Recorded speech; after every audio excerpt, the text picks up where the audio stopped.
हमने अपने last topic में फ्लो ऑफ इंफॉर्मेशन देखा, जिसमें हमने देखा कि कैसे हमारा डेटा जो है वो एक इंफॉर्मेशन बनता है और चैनल से गुजर के रिसीविंग एंड तक जाता है।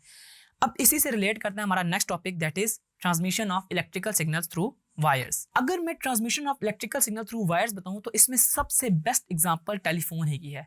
टेलीफोन सबसे पहले अलेक्जेंडर ग्राहम बेल ने 1876 में इन्वेंट किया। इसका आइडिया लेके आया कि कैसे हम अपनी कम्युनिकेशन एक एंड से दूसरे एंड पे कर सकते हैं।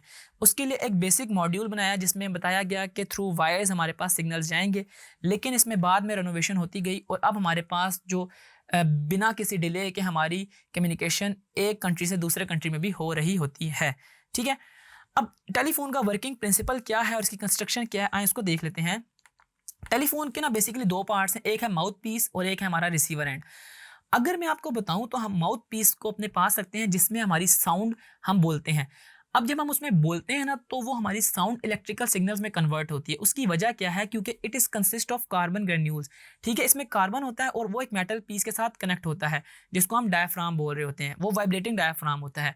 जब हम बोलते हैं तो वो वाइब्रेटिंग डायफ्राम जो है हमारी साउंड को इलेक्ट्रिकल सिग्नल्स में कन्वर्ट करता है और वो electrical signals through telephonic line सारे के सारे फ्लो करते हैं और वो दूसरे एंड पर जाते हैं जहाँ पे हम बात कर रहे होते हैं। ठीक है, अब उसमें होता क्या है कि अब जब हमारी वॉइस रिसीविंग एंड पर जाती है तो वहाँ पे हमारे पास एक रिवर्स प्रोसेस होता है। वो रिवर्स प्रोसेस ऐसा होता है कि जो हमारी इलेक्ट्रिकल सिग्नल था ना वो दोबारा से कन्वर्ट होता है साउंड सिग्नल में और यूँ हम कम्युनिकेट कर पाते हैं किसी भी एक जगह से दूसरी जगह पे।